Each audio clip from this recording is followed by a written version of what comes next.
Capítulo 212. Skifrost Fist Onikun Shonikyu. Depois de dizer isso, descobrir que você veio me desafiar, apenas para satisfazer o seu próprio ego, provar que você é mais forte que o Cavaleiro do Sol Dourado Sultan. Estou certo? Fei riu. Se isso é realmente verdade, então eu realmente não tenho escolha a não ser olhar com um pouco de desdém para você. Oh bem, o que vai ser perdido se eu te der uma chance? Um ataque, contanto que você possa receber um golpe, então você pode provar que é mais forte que Sultan. Fei disse, então pressionou seus pés com força contra a terra. Um movimento tão simples foi seguido por uma incrível força ascendente. Um poder invisível como o vasto oceano começou a sair de seu corpo. O ar começou a ficar denso, como um pântano de morte fluindo lentamente. O que mais surpreendeu o cabelo azul de Dilis foi, atrás do rei Chambord, ele podia ver vagamente uma enorme estátua de um deus de 100 metros de altura. Os detalhes do deus não foram completamente mostrados, então ele só podia ver um imenso deus enorme segurando um martelo de batalha na mão, com todo o seu corpo envolto em armaduras douradas. Todo o corpo de cima para baixo, cada centímetro dele exalava uma aura dominadora, nobre e majestosa.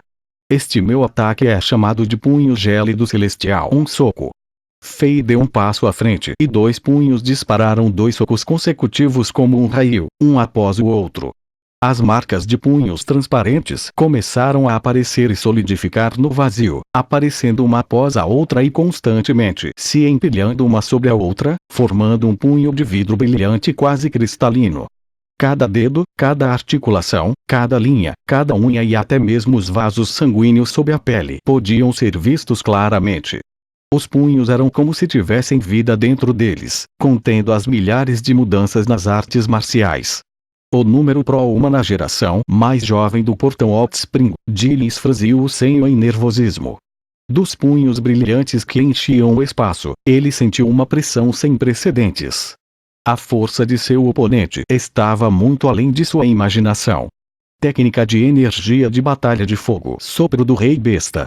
Dilis chamou sua técnica mais poderosa. As chamas em seu corpo começaram a mudar lentamente de vermelho para laranja. A terrível mudança de temperatura estava derretendo o espaço vazio em torno dele. Sombras de animais ferozes começaram a piscar sem parar dentro da chama, e durante o rugido, todos os animais finalmente se transformaram em um gigantesco rei animal com chifres ameaçadores e 16 asas. A chama que rodeava Dilis finalmente se fundiu com o Rei Besta também.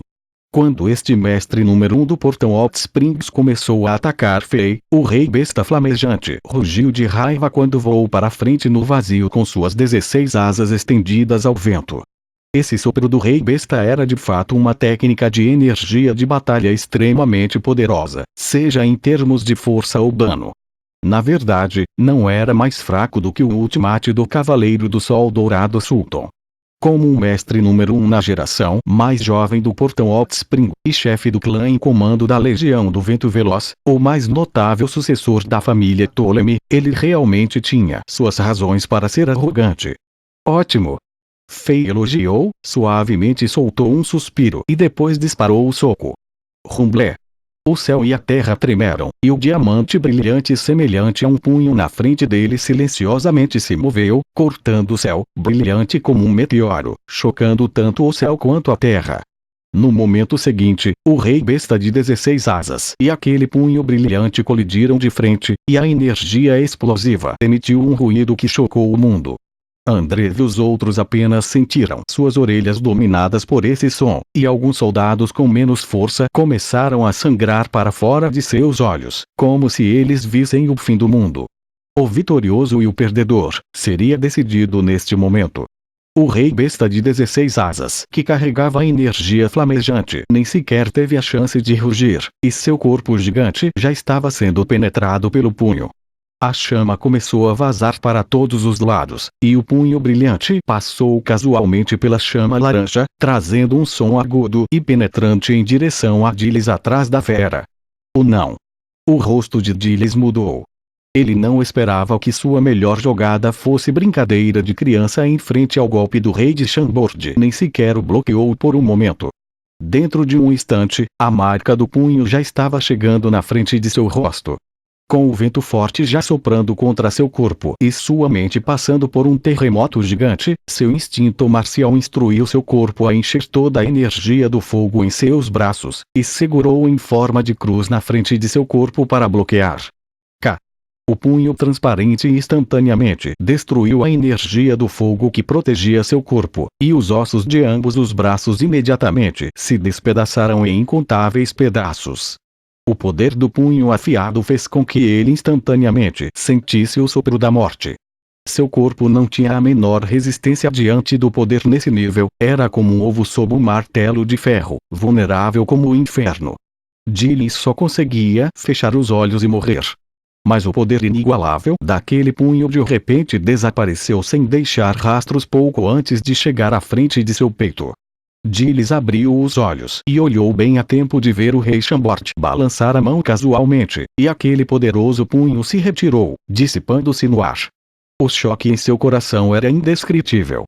Um golpe mortal tão incrível, o rei de Chambord poderia realmente retirá-lo facilmente? O que isto significa? Fei ainda tinha algumas reservas, não houve nenhum esforço, e ele estava longe de ser páreo para ele. Tal descoberta fez Gillis sentir seu coração morto como cinzas, sentindo-se ainda pior do que realmente morrer sob o punho. Por que você não me matou? Gillis abriu a boca, vomitou sangue e disse: a pessoa que matou meus amigos não é você. Eu não sou um maníaco homicida. Fei fez beicinho, apontou para Colum e Andrev e para as outras pessoas que estavam de pé atrás dele e disse: mas, essas pessoas, elas não irão deixar este lugar hoje. Não, não, não, não, não, salve-me, salve-me. Colum e Andrev sentiram a intenção assassina nas palavras do rei de Chambord.